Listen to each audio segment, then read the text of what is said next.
অভিভূত হয়েছি। ঢাকা বিভাগীয় প্রধান আহ্বায়ক, চট্টগ্রামের আহ্বায়ক, খুলনার আহ্বায়ক, আমি চিন্তা করতেছিলাম যে তারা কি বক্তব্য দেয় একটু দেখি। মোজাম্মেল ভাইয়ের বক্তব্য আমি অনেক আগে শুনেছি। অত্যন্ত বুদ্ধিদীপ্ত একজন মানুষ, চালকদের ন্যায্য অধিকার, চালকদের জীবন ধর্মী, চালকদের যে জীবন দর্শন, সেই বিষয়ে তিনি যে গবেষণা করেছেন, আমি মনে করি একজন শিক্ষিত ব্যক্তির পক্ষেও এটা অর্জন করা সম্ভব নয়। আমি অভিভূত হয়ে তাদের বক্তব্য শুনছিলাম। ঢাকা বিভাগের আহ্বায়ক যে জোরালো কণ্ঠে, ভদ্র কণ্ঠে তিনি যে বক্তব্য দিয়েছেন, চালকের সপক্ষে ন্যায্য দাবির সপক্ষে তিনি যে আন্দোলন গড়ে তোলার আহ্বান জানিয়েছেন, চালকদের পক্ষে নিয়ে তিনি যে কথা বলেছেন, আমি ভেবেছিলাম হয়তো তার বক্তব্যের পরে এরকম জোরালো বক্তব্য আর কেউ দিতে পারবে না। কিন্তু আমি ব্যক্তি হিসেবে ভুল, আবারও ভুল ভাবলেন খুলনা বিভাগের আহ্বায়ক জনাব আলামিন সাহেব। চমৎকার এক কাজী নজরুলের কবিতার লাইন থেকে শুরু করে বক্তব্য দেওয়া শুরু করলেন এবং তিনি ব্যতিক্রম ধর্মী বক্তব্য দিলেন। ভাবলাম হয়তো এবারই শেষ, সবাই হয়তো এই গতানুগতিক ধারার বক্তব্য প্রদান করবেন, কিন্তু আমাকে অভিভূত করে দিয়েছে চট্টগ্রামের বিভাগীয় প্রধান।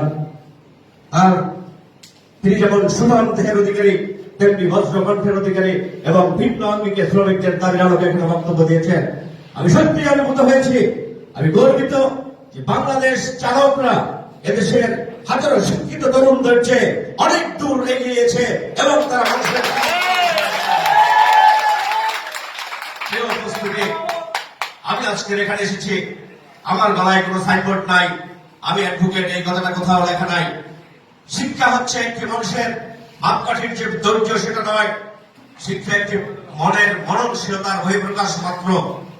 প্রাতিষ্ঠানিক শিক্ষা এবং বাস্তব বা কারিগরি শিক্ষা দুটো যে ভিন্ন, সেটা আপনারা চালকরা দেখিয়ে দিয়েছেন। আপনারা বিশ্ববিদ্যালয়ে পড়াশোনা না করেও, আপনারা কলেজ ইউনিভার্সিটিতে পড়াশোনা না করেও আপনারা আপনাদের পেশাকে নিয়ে যে জীবন ধরতে আলোচনা করেছেন, সত্যি আপনারা একটা মহত্বের পরিচয় দিয়েছেন। আমি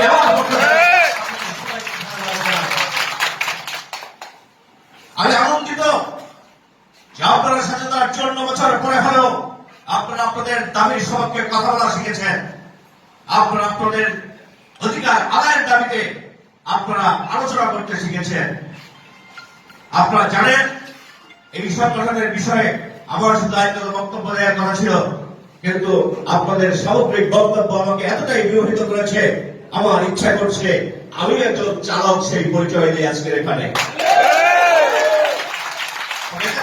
সত্য, যেহেতু বিআরটিএর ড্রাইভিং লাইসেন্স দাঁড়িয়ে আমি একজন চালক, সুতরাং আমিও আপনাদের সাথে আপনাদের দাবির সপক্ষে আজকের এই আন্দোলন সংগ্রামে একত্র পোষণ করছি। এই উপস্থিতি, আমরা এই বাংলাদেশের স্বাধীনতার আগে থেকে যে ইতিহাস, সেই ইতিহাস থেকে স্বাধীনতার পরবর্তী আজকের এই 54 বছর বাংলার দুর্দশা, গ্রামীণ বাংলার জনগণের অর্থনৈতিক বৈষম্য, সামাজিক বৈষম্য, এই সকল বিষয় আমরা পর্যবেক্ষণ করে দেখেছি। আমি আনন্দিত যে আপনারা একজন চালক হওয়ার পরেও এই বাংলাদেশের 64 জেলা থেকে আজকের এই বন্ধের দিনে হয়তো কারো কারো ছুটি নেই, কিন্তু বেতন কেটে রাখবে মালিক জানা সত্ত্বেও আপনারা আজকের ছুটি নিয়ে এখানে সমাগম হয়েছেন, একত্রিত হয়েছেন। আমি অত্যন্ত ব্যথিত এই কারণে যে আমার মনে হয় বাংলাদেশে চালকদের মতো গুরুত্বপূর্ণ আর কোন পেশা এই দেশে থাকতে পারে বলে আমি বিশ্বাস করি না। একজন গাড়ি চালক তিনি যদি পড়ালেখা না জানেন, তারপরেও তাকে ইঞ্জিনিয়ার হিসেবে সম্বোধন করতে হবে। বিশ্ববিদ্যালয়ের একজন প্রফেসর এই মুহূর্তে গাড়ির যদি সামান্য একটা নাট লুজ হওয়ার কারণে যদি গাড়ির আওয়াজ হয়, সেটা বন্ধ করার যোগ্যতা তার নাই। আজকের যারা উপদেষ্টার আসনে বসে আছেন, বিগত দিনে যারা সরকার প্রধান হিসেবে ছিলেন, একটা গাড়ির কোথায় কি আছে স্টার্টিং হুইল ছাড়া কোনো কিছু ধরার বা চেনার তাদের কিছু নেই।